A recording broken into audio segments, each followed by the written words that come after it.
Welcome back, everyone. This is Justin from Parity InfoSec again, here to talk about Blunder. Newest retirement from HackTheBox. It was an easy box, but not the easiest. This one kind of hit the high side of the spectrum just because of the reality of the box. It's supposed to be about a bunch of user errors, admin errors in this case, just making a few mistakes here and there, but it's only found through enumeration, so it's another one of those enumeration boxes. But not too bad. So we'll go through it. It doesn't take a lot of tools. As you see here, there's browser, there's pick your favorite directory enumeration tool, gobuster, derby, wfuzz, whatever it is, just to catch some of the files that we need to find. There will be a password list creation, so we're going to do that with cool. And then I use MetaSploit just because the module's there and it's available. Going through it again, there will be enumeration of the website, do a word list. And then once we hit the target site, there will be a login, and we can use a brute force mitigation bypass. We'll mitigate the techniques that they use to keep you from brute forcing. We'll just bypass that completely. I'll talk a little bit about that. And then once we can get the login through the brute force, then we'll be able to use a CVE, authenticated CVE, for directory traversal upload of an image, which will get us a shell. With that shell, we'll have to do some file system review, look at some things, and I'm gonna go through some grep commands that I like to use. And we'll try and find the target password to get us to the user. And then user to root is super simple, but quite hard to figure out. When it came down to it, it's one of those super simple things that you don't check or look at very often, but there was a CVE for sudo that came out last year. And if you weren't really thinking about it, you usually bypass that when you're doing any kind of enumeration, linpeas, lin and enum, all those, you'll see it call out the sudo version, but you don't really look for it. In this case, we'll kind of see that we can sudo, but run into some issues, and we'll take a look at that and figure out how to get around it. And ultimately, we're going to use a core vulnerability in sudo to get around that. And we'll get root. This one is an easy box, but I'll try and keep it fast because the enumeration can get out of hand if I try to show you everything that I try to do. So with that, let's get started. So let's start off with our standard NMap. So we'll do NMap. I'll run scripts and versions on this one just to get us whatever information is available. 10.10.10.191, and we'll let that run. It's a new week, it's a new box, but you got to get into the habit of the same drill. Whether it be CTFs or you try and go into a pen test, you want to start with getting that firm NMap down, and as it comes back, we'll take a look at it. So it's showing that there is a closed FTP and an open port 80 HTTP. It is running a server called Blunder on Apache 2441, and Blunder, a blunder of interesting facts. So we've got some information. Let's go take a look at the website. All right, 10.10.10.191. So it comes up with a bunch of information, like it said, a blunder of interesting facts. So Stephen King, Stadia, they've got a lot of information here. A couple of links here and there. There's a link down here, but this one's to computerhope.com. Not real integral to what we're doing. Copyright 2019 by egotisticalSW, maker of the box. You can see the Twitter is for Wharton, Mr. It's Sean Wharton. Great job he's done on this, as well as Dante. If you ever get a chance to take a look at that one, I highly recommend it. We see an about. And if you go to about, it's a typical page. It said I created this site to dump my fact files, nothing more, question. All right. So we will go back to this page and take a look at the page source. Never want to forget to take a look at the basic stuff first. Plugins. You see that information I was talking about. Stephen King 0, Stadia. You're seeing just the information that is included in these, and if you go to these, it's the same. It's just that core part of information. They come out as blog posts. So if I just come back here and take the view source off, I'll take a look at it real quick. And it just looks like this. Kind of the same thing if you clicked on it back in that first link, but nothing else on here. So the first thing after this that we need to address is what else is on that box. If it says this site to dump my fact files and nothing more, maybe. So we'll go back over here. We'll clear the screen and try gobuster. So gobuster, the directory, the URL 10.10.10.181. Let's go ahead and give it a word list. User let's go with, I use op seclists, and then directory web content, and then from there I'll do raf large words .text. I'll give it 150 threads, and I don't really know what's out there, but I always like to start with TXT, HTML, PHP. As I discussed in previous videos, I try to cut down the chaff and do a 200, 301, 302, just to look for sites that actually give me something, not just blocks. And we'll go ahead and let that run. And on this site, we are on, yep. Really would help if I would put in the right IP. So 191. Oh, there it goes. So we've got an admin. That's always a fun one, 301. We've got an install.php. The about we knew about, and the license is there. So let's take a look at license.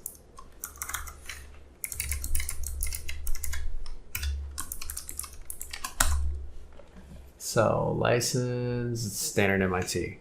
Okay, nothing there. I saw 0. It just was kind of strange. So 0 takes you back to the beginning. It's probably something programmed into the controller on this one. And robots.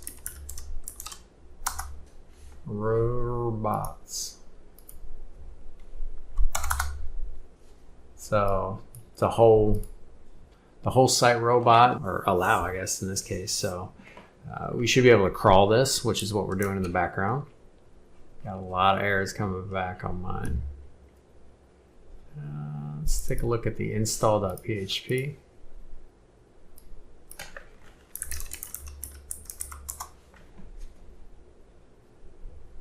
Bludit is already installed. So Bludit. Let's take a look. I wasn't familiar with this, so it's nice to just kind of take a look. And Bludit is a flat file content management system. So it's for blog posts. This is what it should look like. 391. This current version is 3131. All right, so we kind of know what we're looking for now. It's content management. All right, but it's already installed, so you can't run this install script again. Let's see, this thing is aired out so much. Let's go ahead and adjust this. And I'll do 100, and then I'll change the timeout to 30 seconds. We'll see if we can kind of reduce some of those errors that we're getting. Let's take a look at the admin site while we're hanging out. And that's the Bludit admin site, I imagine. So we'll view all the page source. So we're getting the information right here that it's running 392. Okay. Show alert. So it's got some JavaScript running. Let's see what we can find about this. So Bludit, and that said 392.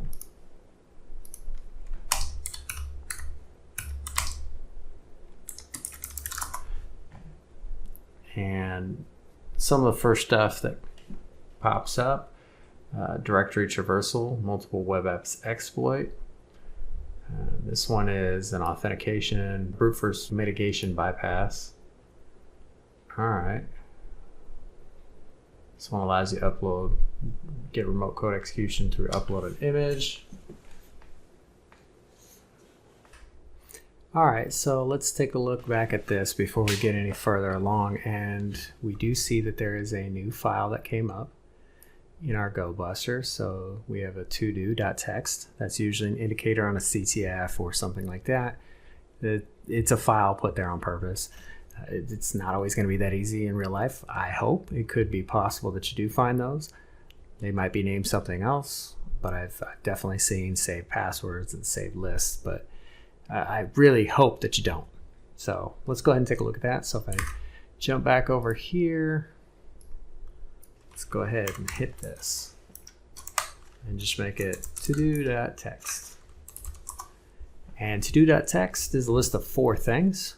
First thing is update the CMS. We know they didn't do that because we just did the verification by looking at the website. They're on 3.13.1. So they're still running behind. They're in 3.9.2. There's definitely been several versions in between. Turn off the FTP, which we saw in the NMap scan. It was filtered out. Remove old users. Done. Okay, we got to assume that it's done. And then inform Fergus that the new blog needs images. Pending. So this is the real key that we're going to highlight and take away from this, and that is Fergus is a user. So in this next exploit that we're going to go after, there is a requirement for a username in order to brute force. So let's go ahead and take a look at that. So we really need to start looking at that auth bypass to get started. I want to pull up the original post from Rouse Stating. Just kind of cover down the conversation. What it does is it's going to do security through get user IP, and it's trying to figure out what your true IP is. And it's going to look at the X forwarded for. So if you're coming through a proxy, it'll say it was forwarded for this IP, or client IP if it came directly. And so that's how this function is going to work. And for a failure, it'll log you into a blacklist, and then based on the number of blacklists, you'll hit a block. That block will be a certain amount of time where you're just unable to do anything. So they wrote a POC that kind of bypasses that, and it is right here is their proof of concept. And all their proof of concept does is search for this, and then you're going to try and add in a header, X forwarded for, and then that will be the password. So every time you guess, the password's different. It'll be treated like a different IP every time, even though they're not IPs or host names. But the system's going to take that information and go, okay, well, I'll one hit against password, one hit against secret, one hit against this. And it'll go down the whole list, and nobody will actually get blocked or banned because none of them exceed 5 or 10, whatever that limit is, until it finds the password. This POC is written very statically to run through a list of 50 passwords and then give the right password admin. That's not how it's going to work in the real world. So there is a user who developed noraj, developed an extension of that POC that actually works. So I'm going to go ahead and grab this,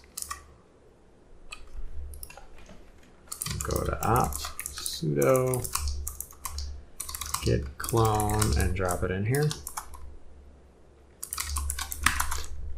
And in here, there's not a whole lot. A readme and exploit, and that's how it works. So Ruby exploit RB. And it's going to ask you for the remote host, so the user, or the URL, the username, and then a word list. Well, we can try and throw RockU at it, but you will never find the password. This is an opportunity prime for Cool. If you're not familiar with Cool, it is written by Robin Wood, DigiNinja. If I do that tac help, it'll give some more details, but you can go through and it will pull information from a site. You can dig deep into it, spider down. You can look for a minimum word length. If you don't want to see and, I, the, but, whatever, you can set like a minimum number. You can keep the downloaded file. The main one you really want to use is the W, which is write the output to a file. That way you can use it in other applications later. You can change the user agent if you want to mess around with that. Don't output the word list. You can lowercase everything. There's tons of ways that you can manipulate this one, but the basic run is this.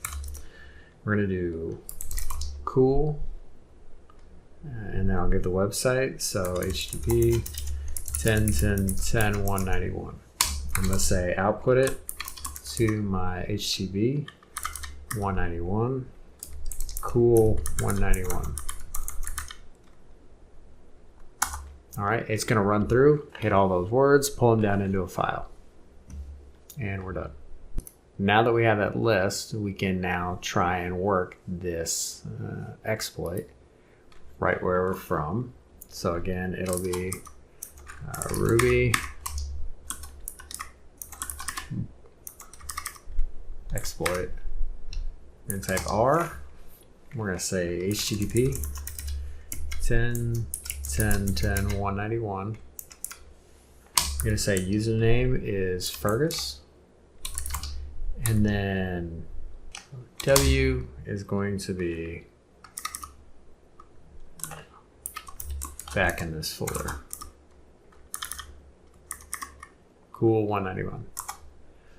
And this is going to try each password. It is quite slow. There's a Python version that I found out there. It still runs a little slow as well. But we'll go ahead and let it run in the background. But the next thing that we can start looking at is, okay, once we get a password, what do we do with it? We can log in. But really, that's where that next stage, that next chain in the attack is, which is there's a directory traversal exploit. And you can find that information here. If I just say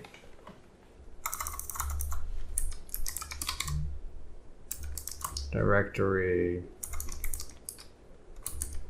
traversal exploit, and there's some information out here, obviously on exploit DB. There's another version for 3.9.12. We want to focus on the 3.9.2. This is all going to be bumped up against the CVE 2019-16-113, which allows remote code execution. All right. And it's going to look like this. So there's already a POC out there.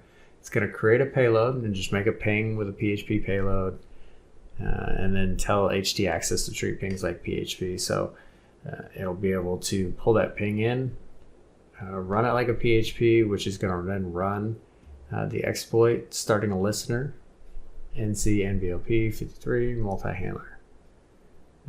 This one is hard-coded. I have other ones that I've seen that are not. But it just kind of steps through all these items. The truly easy way to do this, MetaSploit Framework already done tool set. So it's still running through here. I'm gonna go back over to this window and get MetaSploit running.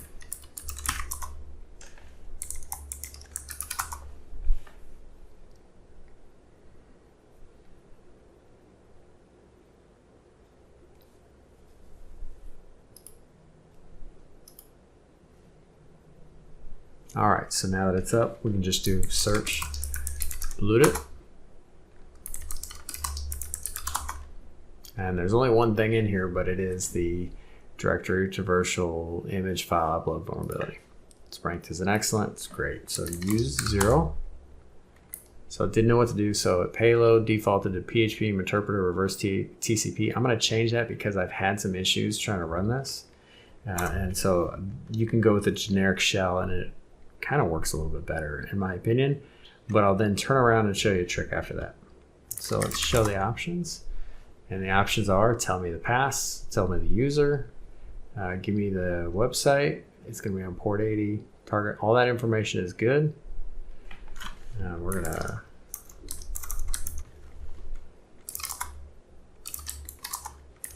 set lhost to ton 0. set our host to 10.10.10.191. Set the Bludit user to Fergus. All right, and that gets us to that point. Let's see if we got anything. Still waiting. So we can take a look at the payload. So show payload. And I usually really like the meterpreter ones, but this one got a little quirky. So I actually fell back to a generic shell, reverse TCP, and it just worked easier to get me to the next stage of what I was trying to do. So set payload to that generic shell. I'll take a look just to make sure. So 10.191. Tunnel 0, 4444, Fergus. So we just need that password. So should be a couple more seconds. So we'll go ahead and hang out until it comes up.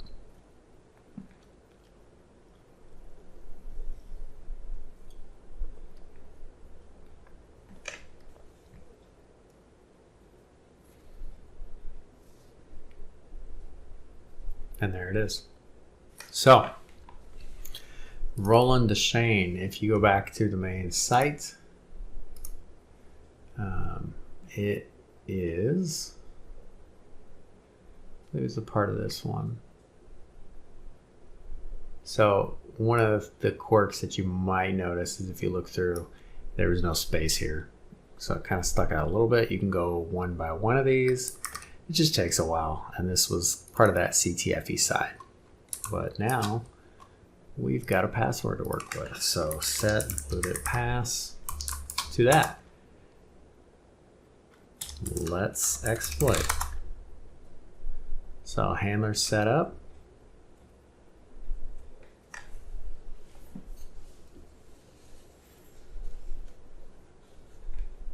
And this one seems to be hanging.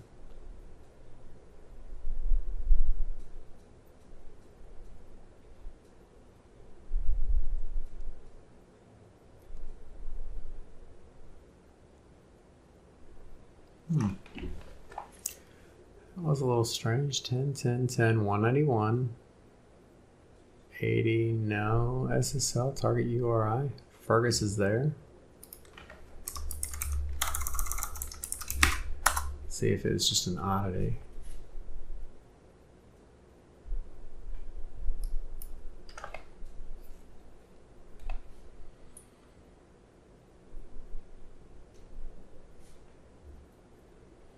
Let's take a look at the website.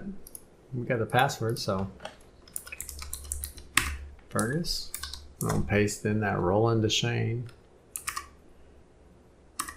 This is still running, so this will kind of get a little sloppy if you do this. I'm gonna go ahead and cancel that so it doesn't mess with our sessions. And so that's where you saw immediately once I canceled, it came back up. If I come back over here and I run it again, we'll see, and it immediately works. So always make sure to turn off whatever your fuzzer is before you start playing around with this. We have a command shell session 1 open, so I'm just gonna treat it like a shell, so it is. So if I do ID, I'm www.data. If I say who am I, I'll say www.data. At this point, I'm gonna Control Z and background this session. And from here, I can search for upgrade. And what I want is this one, which is post. So once you've exploited a box, then you're going to go from shell to meterpreter. For some reason, this shell works better than the one that comes with the actual exploit. I don't get it, but it is. So we're going to use 15. We know that we're going to set session to 1 and set lhost to ton 0.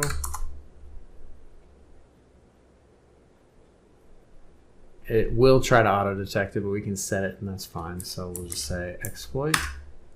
And this one I like to run in the background, just to have it in the background. It'll start this up. It'll try and go into that session and launch the stager, which it does. session 2 open, stage of progress 100%, hit enter. Now I can go over to sessions and it will list that I have one shell, which is from PHP, but then I also have one meterpreter x86 session as well, which I just kind of trust a little bit more. So let's go ahead and do sessions tag I2. Now we're interacting with session 2. You can go into the shell, but it'll be the same thing. Same exact thing.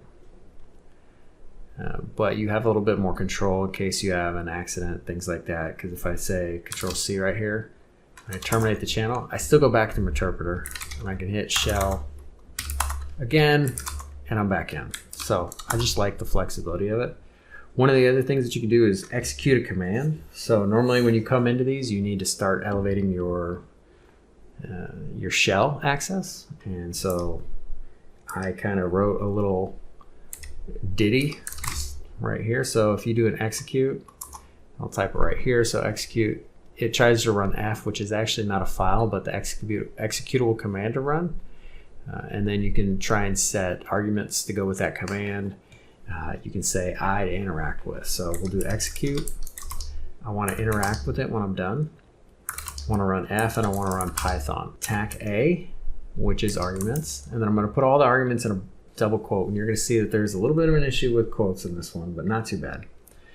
And then like you would normally run a Python one-liner, you can say tac C. You can say single import pty dot spawn. You can do all this in the command shell, or you can just kind of have it sit on this line if you want.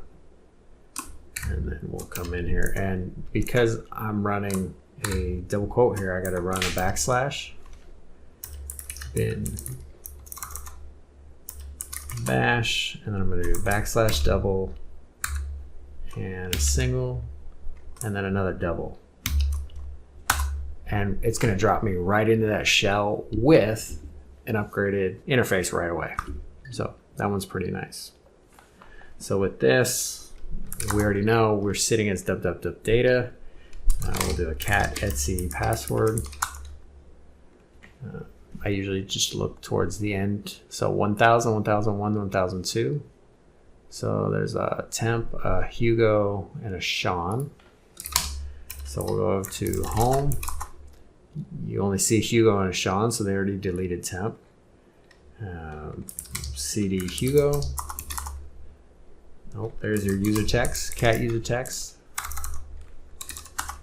Wrong. So if you do an ls lia for this directory, you're going to see that it is readable only by Hugo. So this tells us this is the user we want to go after. If we go into Sean, not a whole lot of information in here. You can pivot into this user eventually, but it's not really required for this to work. So we want to get Hugo. Well, if we go back to the home directory for www.data, there's a newer version, 3.10, and then 3.9.2 that we're running currently. You know, we've got users Fergus, we got user Sean, and we got user Hugo. So if I do a grep, this is one of those fun ones that I play with. So you're going to say grep, you can give your commands, your arguments, your options, and then you can say what you're grepping for, and then where you want to start the file search at. So seeing that we're sitting underneath all these directories, I'm going to say grep. I'm going to say R for recursive, L for list the files that have something in it. Instead of giving me every piece of information, you say L. And then I, we're going to say insensitive to case. Don't worry about that. So if I say Fergus, and then I say I want from this directory recursively list the files with Fergus's name in it. Okay, so we do get the to-do to come up. We get a syslog to come up. Pages, users, syslog pages. So between 310 and 392, we see that there is a little bit of a difference in files right here. So you can go ahead and cat this file. I'll add a more just because. So come through here and it says Here's your admin, here's the password, but here's a salt. So it gets a little nasty with that one. And then we have Fergus, password, salt. Trying to crack those passwords, I was not able to. You can't. But what else can we take a look at? Let's try and do the same kind of grep for Sean. Nothing. So we'll try and do the same kind of grep for Hugo. And Hugo shows up in the 3.10 version of users PHP. Okay. Let's see. Let's cat that. And inside there, the only thing there is Hugo with a password, but there's no salt in this one. So I'm going to take this over. Say no to that one. Cool. Copy this.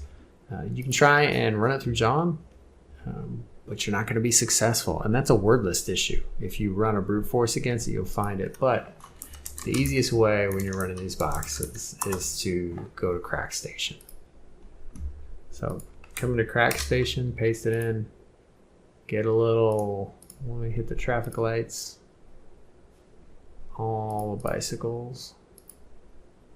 Nope, didn't like that. Let's try parking meters. I don't think it's a parking meter. Bridges? It really doesn't like me now. Is that a bridge? All right, take that one. When you hit crack hashes, you're going to see that this comes out to password 120. So we've got some information on Hugo, password 120. And the reason I point that out, this one's all done, so I don't want to worry about this too much. If we say cat, well, we can say grep. So grep, and I'll start with the grep first of just saying, show me password 120 in user share word list RockU. And you're not going to get anything to come back. That password will not be found because it's not in RockU. If you run a -i, you'll find it. They do have a password 120, but that's not how the RockU would work. You'd have to go in and actually run different rules in John, and it would take a little bit longer. So I always recommend try CrackStation first. If somebody's already cracked it, it'll already be in there. Enough said. All right. So we've got our information. We've got our shell. So let's see if we can sue Hugo. We've got the password, so password 120, and we are Hugo. Cool. So we've actually launched into Hugo, so obviously I want to go to his home directory. I want to cat user.txt. Boom. Got the user. Perfect.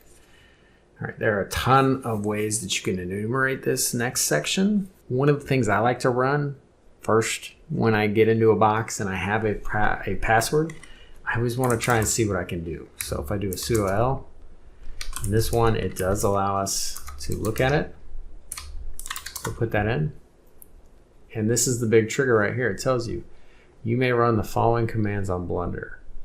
All non-root can run bin bash as sudo.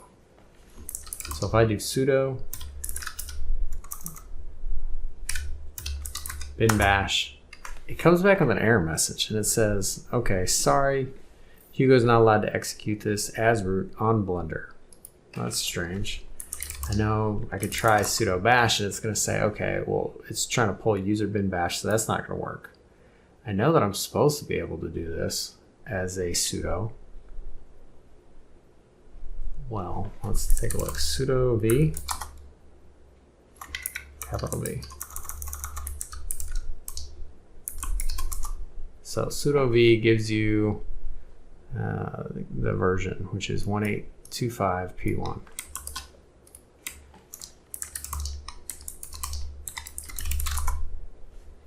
It did not do it. 1.8.25 P1.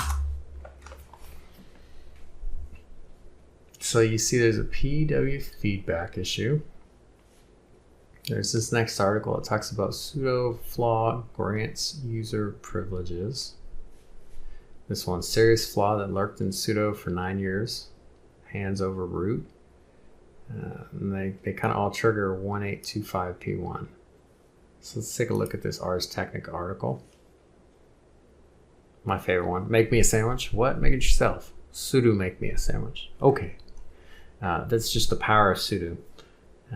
But this one goes through to talk about this CVE 2019-18-634. So that's the one here. And it kind of goes through the same kind of similar thing. It says matching default entries. So it talks about needing PW feedback. But it's not showing on here. So it's not necessarily this one. This one's not going to work for us. Something to keep in mind.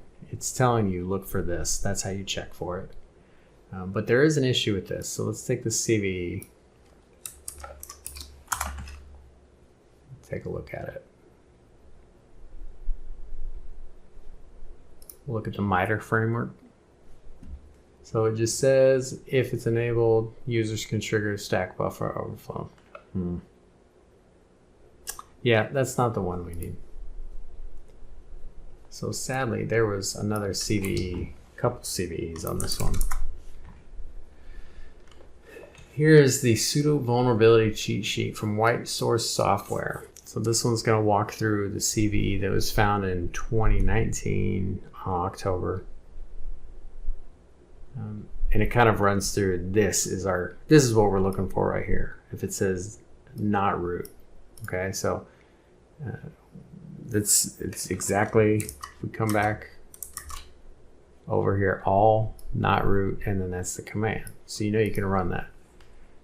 And what they explain is it won't properly parse the values.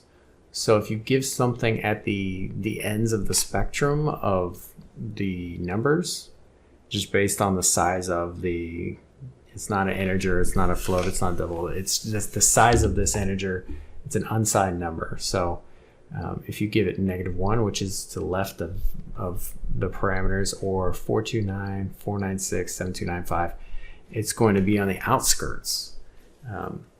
And by running anything as those users, it actually bypasses the whole thing. So if we're sitting in this, you can go sudo, and then you could say -user, and then you're going to give it a user number, like 1000, 1001 are some of our users that were added, Sean and Hugo.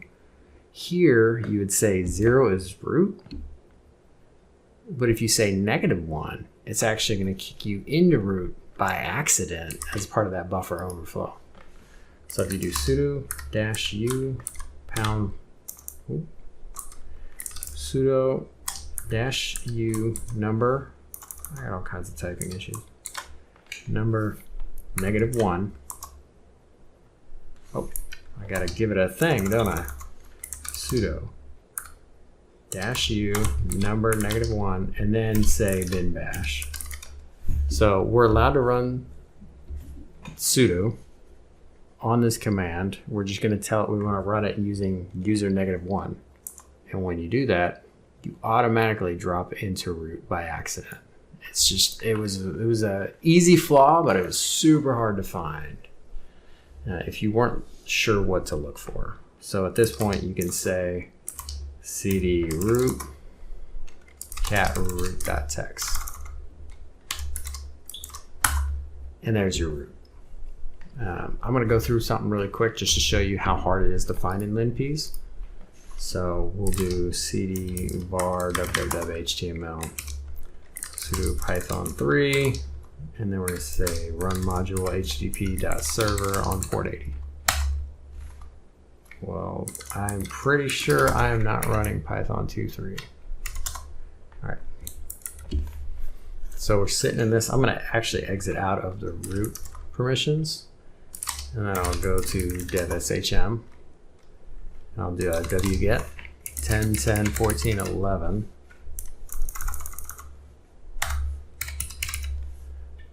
Slash linpeas sh ultramod plus x anything lin whatever.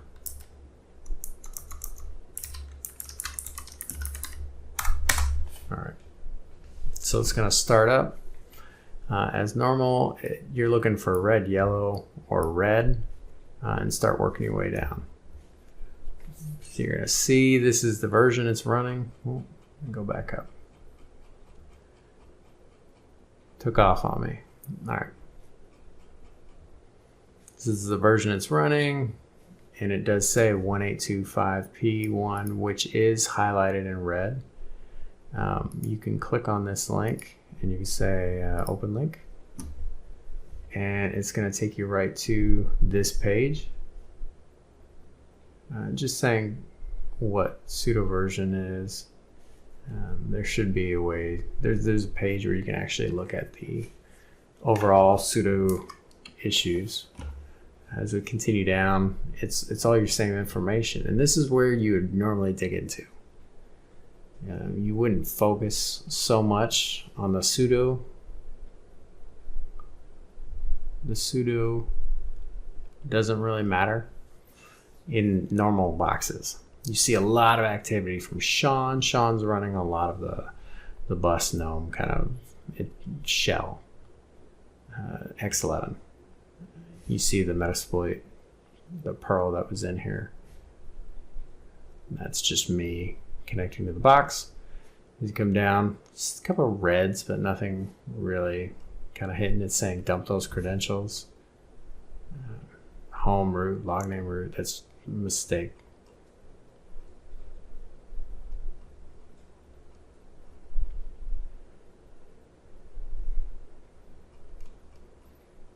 But there's just not a whole lot here. You can see there's some other ports open.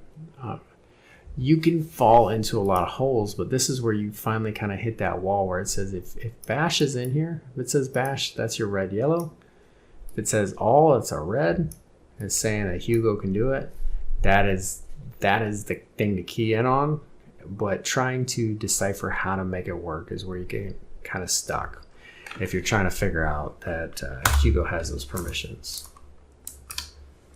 So that's all. That's with Blunder. But you can really blunder, flop around in this box if you don't know exactly what you're doing on the enumeration side.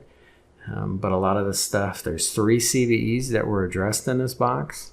So there was the CVE for the brute force mitigation bypass, the CVE for the directory traversal upload, and then the CVE that got you root with the pseudo vulnerability. Those 3 are very real CVEs that you could run into. And then everything else was just doing enumeration, doing wordless creations, and a little bit of Metasploit. So not too bad of a box. I really hope you enjoyed it. I want to give my shout out, my thanks to egotisticalSW, Sean Wharton. Doing a great job with all the boxes he's dropping, as well as all the support that he's given to folks with Dante and getting that Pro Lab set up.